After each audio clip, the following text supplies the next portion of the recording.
I love Spain. I enjoy the language. I understand the Andalusian accent and I am absolutely in love with the region where I'm living and with the city, Malaga. I even use some slang expressions in my speech. But I'm sure there is something really wrong with the Spanish economy and the employment situation. And this hasn't just happened to me, it happened to many people and it keeps happening to many people. In this video, I'm gonna tell you how I got laid off twice in 1 year from Spanish offices of international companies. Hello and welcome to my channel. I'm Yulia, I'm Eastern European from Ukraine and I've been living in Spain for over 2 years. I share content about living in Spain, in the south of Spain as an immigrant, and also about learning languages. Don't forget to follow, watch this video till the end, not to repeat the same mistakes. First of all, I wanted to explain how it works in my country. I've never had issues to get a job. I remember I had 3 job interviews before I got my first ever job with no experience. And I was only 19 at that time. I was going to university and also working at the same time in the same sphere I was learning. We have never ever experienced difficulties in finding a job. And there are lots of opportunities, so you always know if you don't like the job, if you feel like you can earn more or you deserve something better, you quit and then you find something else. I don't remember looking for a job for more than 2 weeks, at least with my job. My major was teaching English and Spanish. Afterwards, I started working in digital marketing and as well I found projects really fast and I saw a lot of opportunities everywhere. Also, in Ukraine, there are many people who do that. First, they find a job, they work a few months, maybe a year, and then they quit the job, they find a better salary, and they keep going like that, getting better jobs and being paid more. What happens in Spain is just a shock to me. This is one of my first cultural shocks since I moved to Spain. And I had to move to Spain since my city is 80 kilometers from Russia and from the Russian border. I moved to Spain because I speak the language and I was hoping to find a teaching job or maybe a digital marketing job since I have experience in both areas. And you know what happened? I realized that in Spain it's not that easy to find a job. It's not about my education, it's about the market itself. The market is so packed with people looking for jobs, there are so few opportunities, plus the salaries are almost the same in every job. People get stuck at the same workplace because they cannot find anything better and they keep working with the same salary for years. In Ukraine, if you're a young person, you will not experience any difficulties in finding a job. If you don't find a job in your sector, you will find something else. There are also many opportunities where they offer a course before employing you, or it's just a paid course before starting your work. Especially, you are a valuable asset if you speak the languages.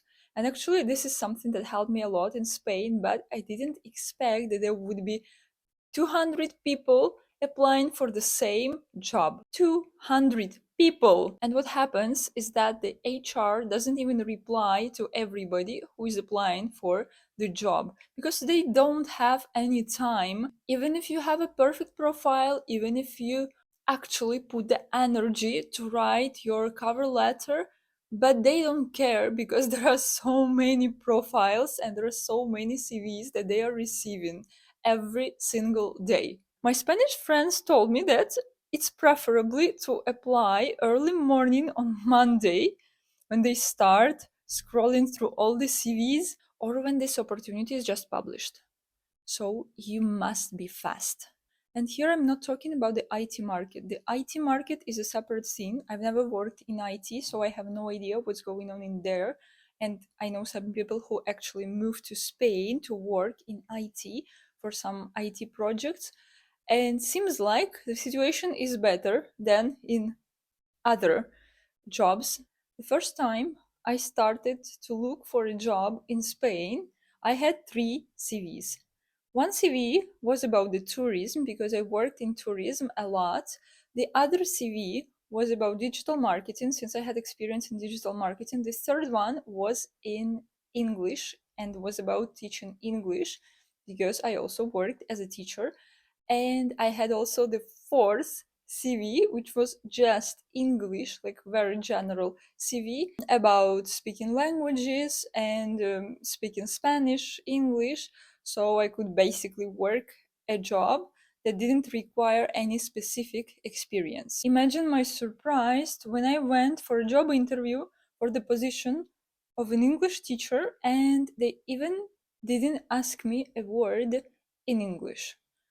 The whole interview was in Spanish, and they seemed like super uninterested, and they were always saying about their communicative methods of teaching, which I had already applied in my previous work, and they offered me 1,000 euro salary per month.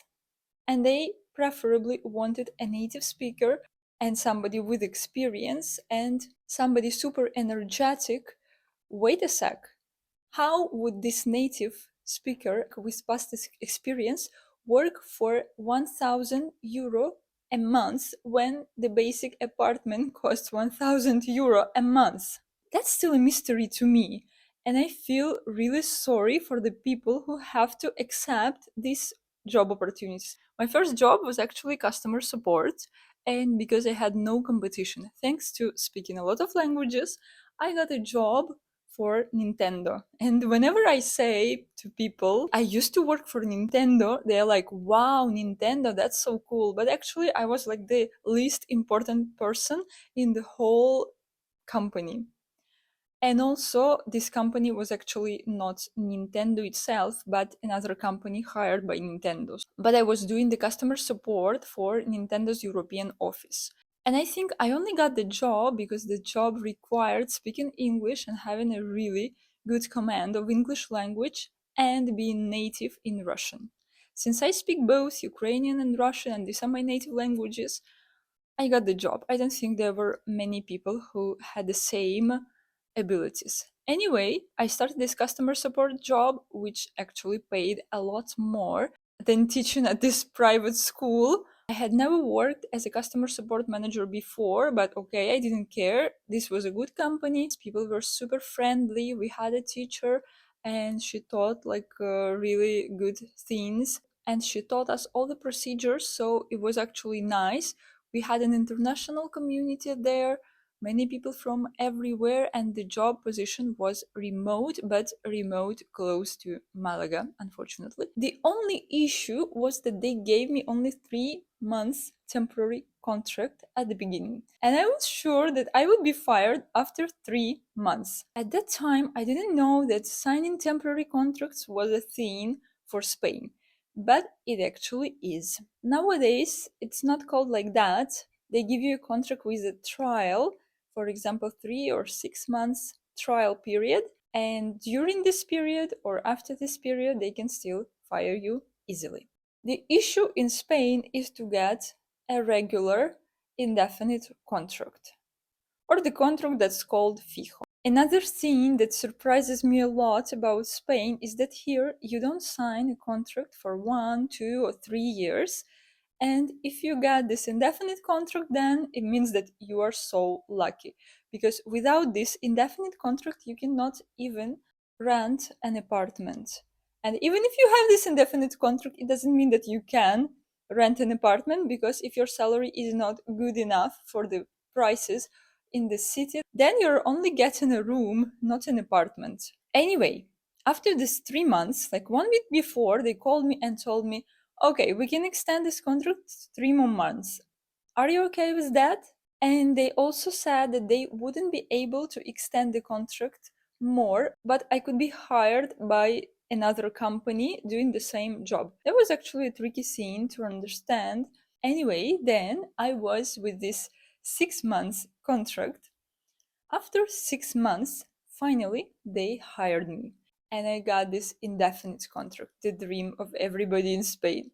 What surprises me is that in Spain it's so not typical to change your workplace, and people keep working at the same position for years. In my country, it never happened. Here you understand that it's not that easy to find another job and that people, even local people, keep looking for a job for months. And you know what happened afterwards? The most interesting part, after I got this contract I dreamed about, I could finally find an apartment and actually rent an apartment, but with help of my friend, because my salary was not enough to rent that apartment. I worked at that place for 5 months with this indefinite contract, and after that, I was laid off.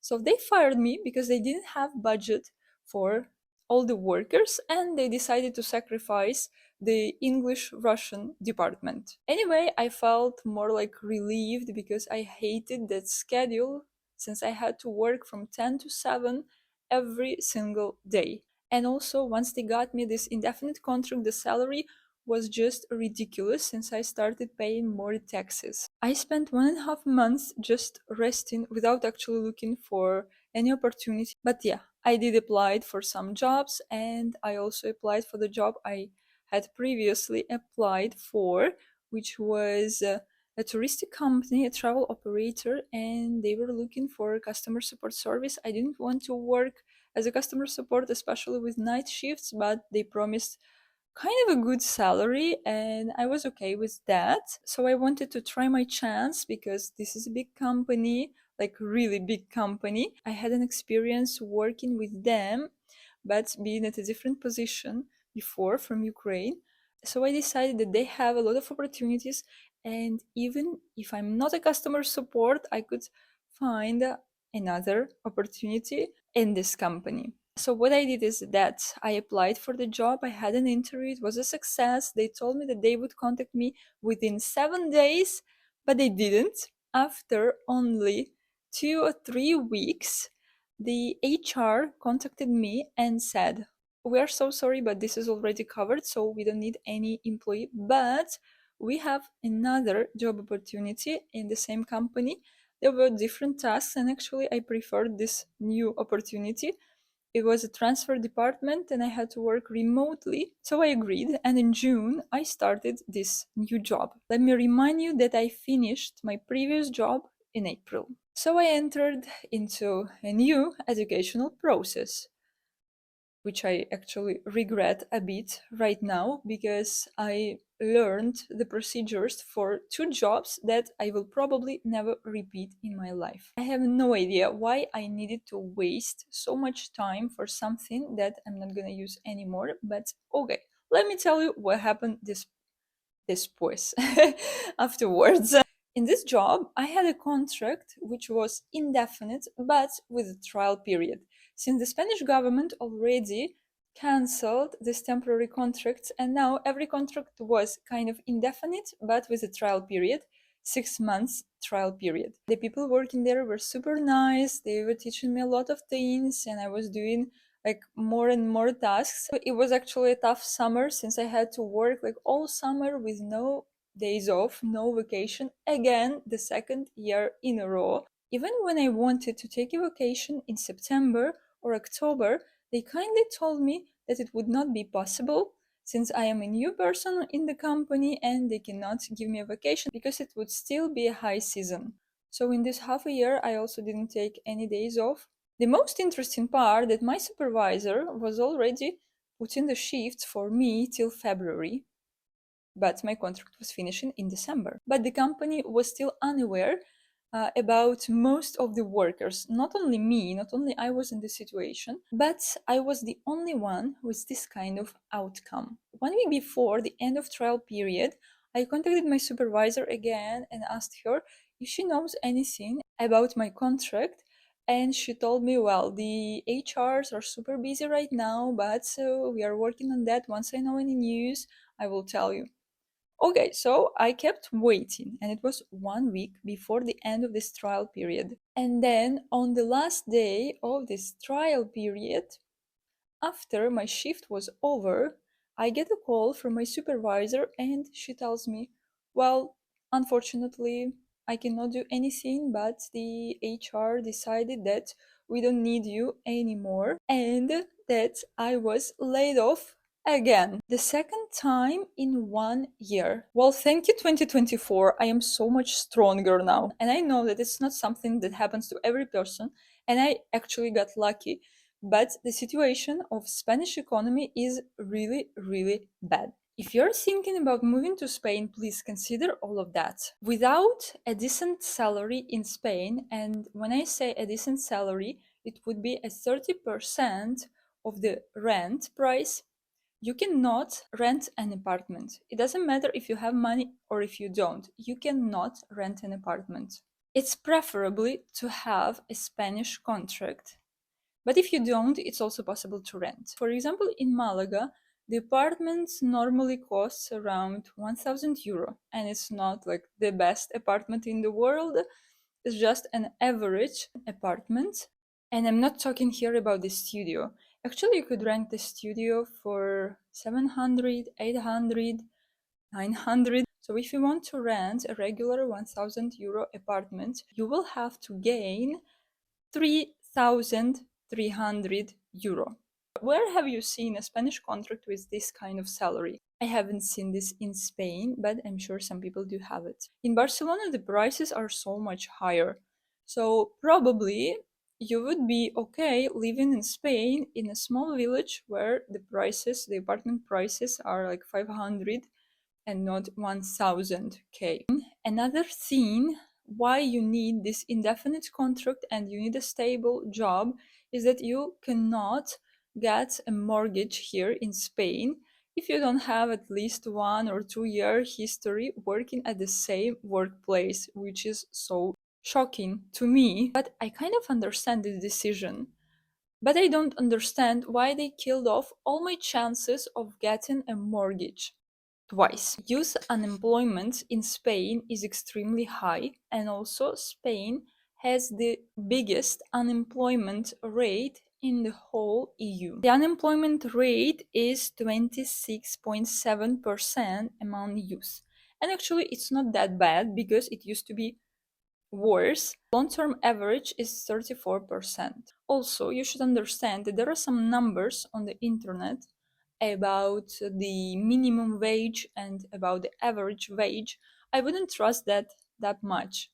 I think probably if you're an engineer or maybe an IT guy or maybe even a constructor, you get a chance in Spain. If you have a lot of experience, you actually have a chance in Spain to get at least an average salary. But if you're not any of that, if you're not working in a big city, there is no chance to get anything quality. And I understand why many Spanish people nowadays actually want to go somewhere else and they don't find any opportunities in Spain because there are really few. And Spain is not a country where you can actually make a career. I think you understand how frustrated I feel about all of that. Anyway, this is something you should know if you're considering moving to Spain and working for Spanish companies. If you're already here in Spain, please share your experience. It would be interesting and useful for all of us. Don't forget to follow and see you in the next videos.